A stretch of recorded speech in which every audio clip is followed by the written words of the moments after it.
اسم چارلز منسون در تاریخچه پرونده‌های جنایی و قتل‌های زنجیره‌ای ناخودآگاه گره خورده به یکی از مخوف‌ترین، پیچیده‌ترین و رمزآلودترین آزمایش‌های شستشوی مغزی تاریخ. آزمایش و پروژه مخفی سازمان سیاهی آمریکا که معروف بود به پروژه MK اولترا، پروژه‌ای که تا حدود 25 میلیون دلار براش سرمایه‌گذاری شده بود. و موش آزمایشگاهی اصلی این پروژه کسی نبود جز چارلز منسون و دخترانش که به صورت کلی معروف بودن به فرقه منسون ها.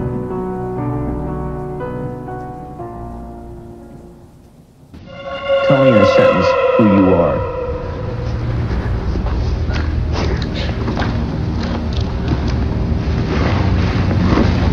Nobody. I'm nobody.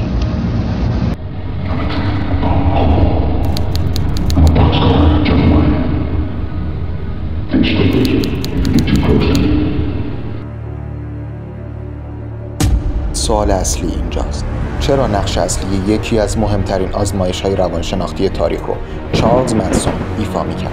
فردی که بخش زیادی از عمرش رو در کانون اصلاح تربیت پسران و در نهایت زندان گذرانده بود.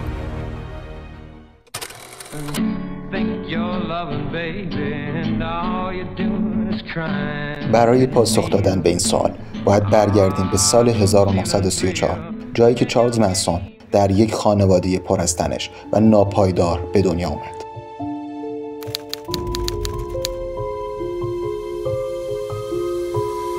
مادر چارلز یعنی کاتلین مادوکس موقع زایمان او فقط 16 سال سن داشت و ازدواج هم نکرده بود.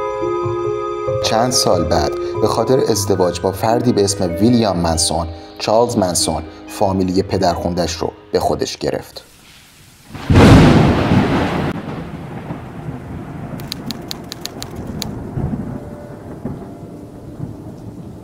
با این حال حتی با وجود تولد چارلز منسون، کاتلین مادوکس از رفتارهای بزهکارانه خودش دست نکشید. اون هم در شرایطی که چارلز منسون فرزندش تنها یک کودک 5 ساله بود و باعث شد سرپرستی کودک به خاله‌اش منتقل بشه. و طبیعیه که با وجود همچین الگوی نامناسبی چارلز منسون تنها وقتی که 10 سال سن داشت به دلیل رفتارهای بزهکارانه مثل فرار از خونه، سرقت از فروشگاه‌ها و تخریب اموال برای اولین بار پاش به کانون اصلاح تربیت پسران باز شد.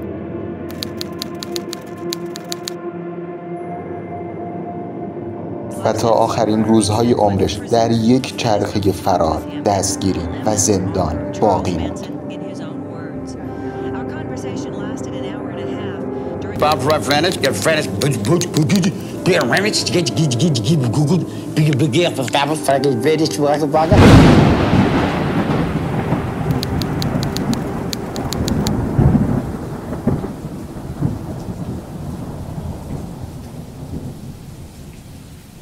اما نقطه عطف نوجوانی منسون زمانی بود که برای اولین بار نشونه‌های اغواگری و تمایل به کنترل مغز دیگران در او دیده شد. در گزارش‌های روانشناختی مرکز اصلاح پسران ویرجینیا، چارلز منسون به این شکل توصیف شده بود: در آقای چارلز منسون نشونه‌های آشکاری از تمایل به رفتارهای فریبکارانه، دستکاری و کنترل دیگران و فقر عاطفی مشاهده می‌شود.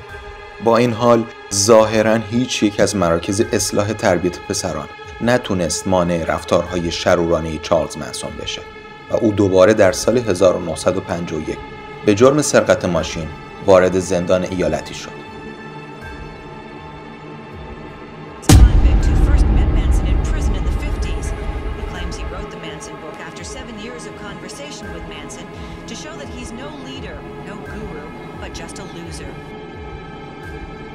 اما زندان برای چارلز منسون فقط مکانی برای مجازات نبود، تبدیل شد به دانشگاهی برای یاد گرفتن همزمان بقا و فریب دیگران.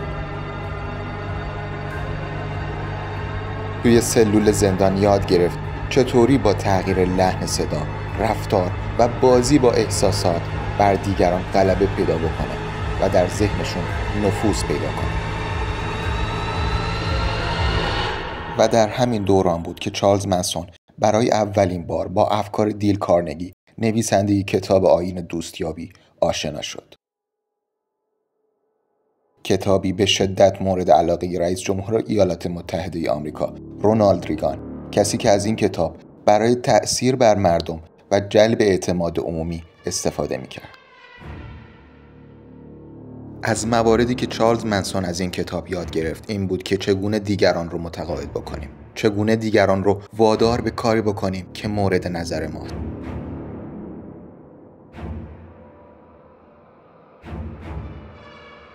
چارلز منسون کتاب آیین دوستیابی دیل کارنگی رو بارها و بارها در زندان خوند و از روش‌های کتاب برای ساختن یک ارتباط مؤثر سوء استفاده کرد و در آینده از اون روش‌ها برای ساختن یک ارتباط مخرب و کنترل دیگران و مغزشویی افراد استفاده سوء برد. منسون از این کتاب فهمید چگونه با تحسین دیگران، گوش دادن به حرفاشون و اهمیت قائل شدن برای اونها میتونه در ذهنشون نفوذ پیدا کنه. او بعد از آزادی همین مهارت‌ها رو به کار گرفت تا نوجوانان آسیب پذیر رو وارد فرقه تاریک خودش بکنه. فرقه‌ای که در ادامه نه به عنوان یک فرقه بلکه به عنوان یک خانواده نامگذاری شد. خانواده منسون‌ها. با این حال در این دوره که چارلز منسون از زندانی به زندان دیگه منتقل شد، یعنی طی دهه 50 و 60 میلادی، ایالات متحده آمریکا وارد یکی از تاریک‌ترین فصل‌های تاریخ خودش شد. در مخفی ترین سازمان‌ها و آزمایشگاه‌ها پروژه‌ای به اسم MK اولترا توسط سازمان سیا در حال جریان بود. پروژه‌ای که هدفی نداشت جز درک و تسلط بر مغز و ذهن انسان. طی این پروژه در آزمایشگاه‌های مخفی روانپزشکان روی سربازها، بیمارهای روانی و زندانی‌ها آزمایش‌های روانشناختی مخوف و عمیقی انجام می‌دادند. در این آزمایش‌ها از هیپنوتیزم، شوک الکتریکی و مخدری که به تازگی وارد بازار آمریکا شده بود، یعنی LSD، به عنوان ابزارهای شستشوی مغزی استفاده می‌شد. دکتر لوئیس جالی وست که در ادامه به نقش کلیدی و مهمش در مورد پرونده جنایی منسون اشاره می‌کنه، در مورد این آزمایش‌ها گفت ذهن انسان شکننده تر از اون چیزیه که فکرشو کنیم. با ترکیب دارو، هیپنوتیزم و ایمان کورکورانه میشه هویت یک نفر رو از نو ساخت. بعدها یکی از مأموران سابق سیا این چنین پروژه MK اولترا رو توصیف کرد: ما دنبال سلاحی نبودیم که بدن انسان رو نابود کنه، بلکه دنبال سلاحی بودیم که بتونه ذهن انسان رو کنترل کنه.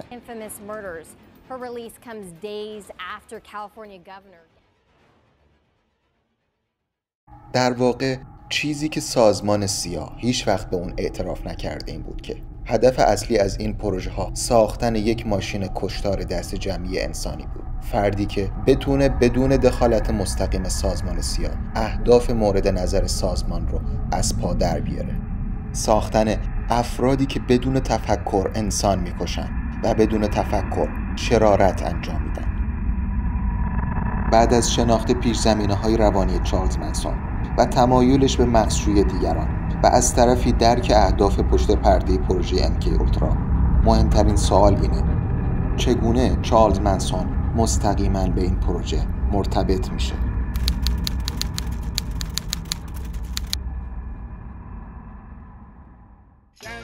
در سال 1967 ده‌ها هزار جوان آمریکایی در منطقه هیت اشبری در سان فرانسیسکو دور هم جمع شدند تا زندگی متفاوتی بر پایه آزادی، عشق و موسیقی ایجاد کنند.